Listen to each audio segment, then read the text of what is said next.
Chapter 8 Importance of Human Birth. Sai Baba begging food. Baijabai's service. Sai Baba's dormitory. His affection for Kushal Chand. As hinted in the last chapter, Hemad Pant now explains at length in his preliminary remarks the importance of human birth and then proceeds to relate how Sai Baba begged his food, how Baijabai served him, how he slept in the masjid with Tatya Kote Patil, Malsapati, and how he loved Kushal Chand of Rahata. Importance of human birth. In this wonderful universe, God has created millions, 84 lakhs according to the Hindu Shastra calculation, of creatures including gods, demigods, insects, beasts and men, inhabiting heaven, hell, earth, ocean, sky and other intermediate regions.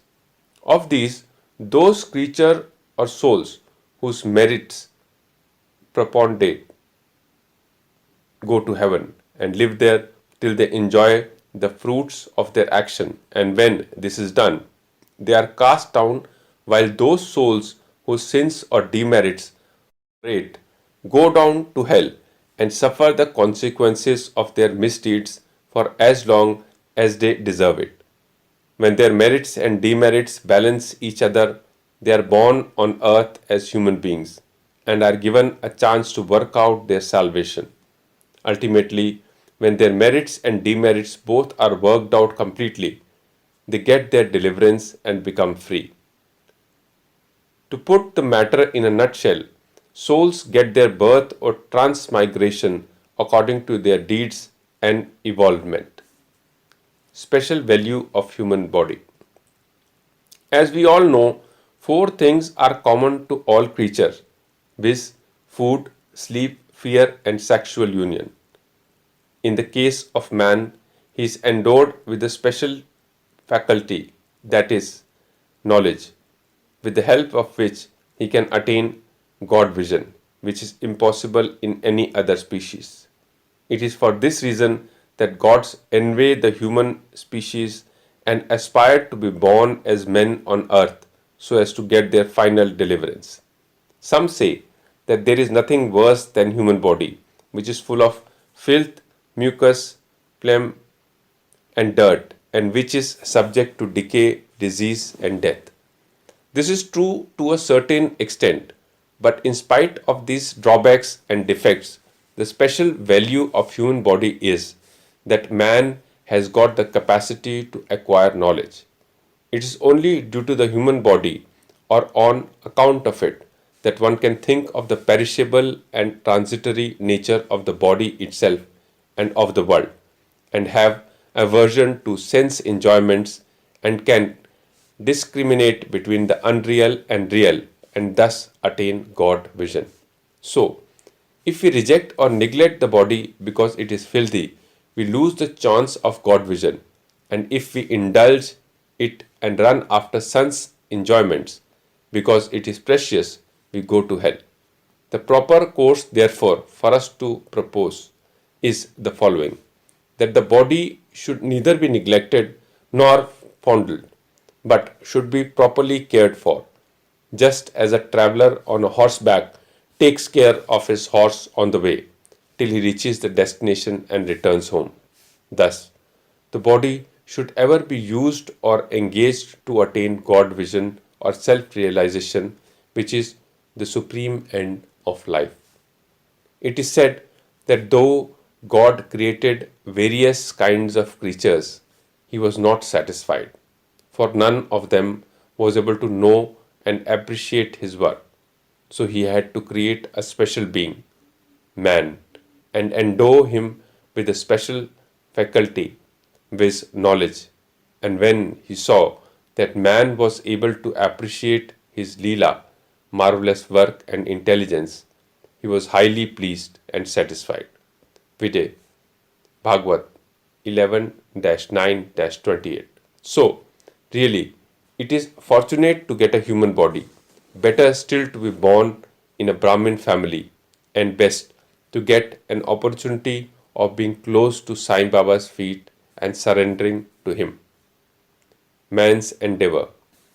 Realizing how precious human life is and knowing that death is certain and may snatch us at any time, we should be ever alert to achieve the object of our lives. We should not make least delay, but make every possible haste to gain our object. Just as a king leaves no stone unturned to seek his lost son, so, with all earnestness, we should strive to attain our end, that is, self realization. Casting aside laziness, warding off drowsiness, we should day and night meditate on the self.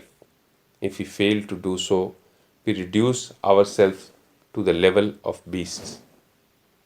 How to proceed? The most effective and speedy way to gain our object is to approach a worthy saint or sage, Sadguru, who has himself attained God vision. It cannot be achieved by hearing religious discourses, and study of religious texts is easily obtained in the company of such worthy souls. Just as the sun only gives light which all the stars put together cannot do, so the Sadguru alone imparts spiritual wisdom which all the sacred books and sermons cannot do. His movements and simple talks give us silent advice. Virtues of forgiveness, calmness, disinterestedness, charity, benevolence, control of mind and body, egolessness, etc., are observed by the disciples as they are being practiced in such pure and holy company. This enlightens their minds and lifts them up spiritually. Sai Baba was such a sage or Sadguru. Though he acted as a fakir, he was always engrossed in self. He always loved all beings in whom he saw God or divinity. By pleasures, he was not elated. He was not depressed by misfortunes. A king and a pauper were the same to him. He whose glance would turn a beggar into a king used to go begging food from door to door in Shirdi, and let us now see how he did it. Begging food. Blessed are the people of Shirdi, in front of whose house Baba stood as a beggar and called out, "Oh Mai, give me a piece of bread," and spread out his hand to receive the same. In one hand he carried a tamrail tin pot, and in the other a zoli or chopadri, that is a rectangular piece of cloth. He visited certain houses daily. Liquid or semi-liquid things such as soup, vegetables, milk or buttermilk was received in the tin pot, while cooked rice, bread and such solid things were taken in the zoli. Baba's tongue knew no taste, as he had acquired control over it. So how could he care for the taste of different things mixed up together? Whatever things he got in his zoli and in tin pot were mixed together and partaken by Baba to his heart's content.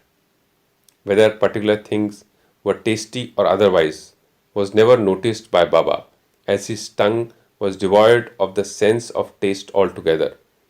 Baba begged till noon, but his begging was very irregular. Some days he went a few rounds, on other days up to 12 noon. The food thus collected was kept in a kundi, earthen pot. Dogs, cats and crows freely ate from it, and Baba never drove them away. The woman who swept the floor at the masjid took some 10 to 12 pieces of bread to her house, and nobody prevented her from doing so.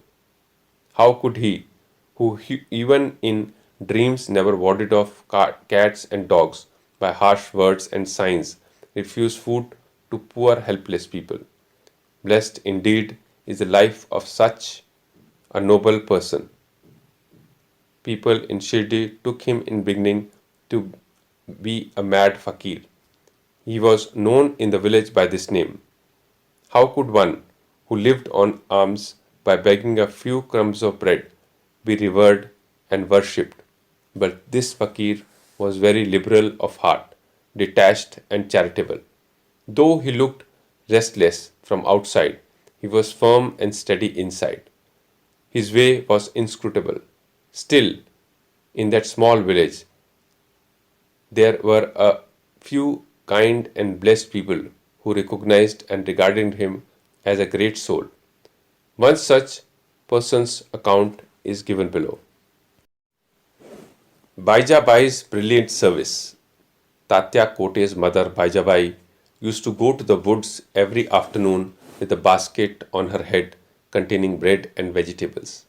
She roamed in the jungle course about 3 miles after course, trampling bushes and shrubs in search of the mad fakir, and after finding him, fell at his feet. The fakir sat calm and motionless in meditation, while she placed a leaf before him, spread her things, eatables, bread, vegetables, etc., thereon, and fed him. Wonderful was her faith and service. Every day she roamed at noon in the jungles and insisted upon Baba to partake of the lunch. Her service, upasana, or penance, by whatever name we call it, was never forgotten by Baba till the end. Remembering fully what service she rendered, Baba benefited her son significantly. Both the son and the mother had great faith in the fakir, who was their god. Baba often said to them that fakiri medicacy is real, lordship riches is transit. After some years, Baba stopped going into the woods and began to live in the village and take his food in the masjid. Thus, Baijabai's troubles of roaming in the jungles ended. Dormitory of Trio. Ever blessed are the saints in whose heart Lord Vasudev dwells, and fortunate indeed are the devotees who get the benefit of the company of such saints. Two such fortunate fellows, Tatya Kote Patil and Bhagat Mahalasapati, equally shared the company of Sai Baba. Baba also loved them both. These three persons slept in the masjid with their heads towards the east, west, and north, and with their feet touching one another center. After spreading their beds, they lay on them, chit chatting and gossiping till late at night. If any one of them showed any signs of sleep, others would wake him up. For instance, if Tatya began to snore, Baba at once got up and shook him from side to side and pressed his head. If it was Mahalsapati, he pulled him close, stroked his legs, patted his back. In this way, for a period of 14 years, Tatya, leaving his parents at home, slept in the masjid on account of his deep love for Baba. How happy and never to be forgotten were those days. How to measure that love and how to value the grace of Baba. After the passing away of his father, Tatya took charge of the household affairs and began to sleep at home. Kushal Chand of Rahata. Baba loved Ganpat Kote Patil of Shirdi. He loved Chandrabhan Seth Marwadi of Rahata equally. After the demise of this Seth, Baba loved his nephew Kushal Chand equally or perhaps more and looked after his welfare day and night. Sometimes in a bullock cart, at other times in a tanga. With intimate devotees, Baba went to Rahata. People of that village would come out with band and music and receive Baba at the gate of the village and prostrate before him. Then he was taken into the village with great honor and ceremony. Kushal Chand took Baba to his house, seated him on a comfortable seat, and gave him a good meal. Then they talked freely and merrily for some times, after which Baba returned to Shirdi, giving delight and blessings to all. Shirdi is midway and equidistant from Rahata on one side south and Neemgao on the other north. Baba never went beyond these places during his lifetime. He never saw any train nor travelled by it. Still, he knew exactly the timings of arrival and departure of all trains. Devotees who acted according to Baba's instruction given at the time of taking his leave fared well, while those who disregarded them suffered many a mishap and accident. More about this and other matters will be told in the next chapter. Woe to Sri Sai, peace be to all.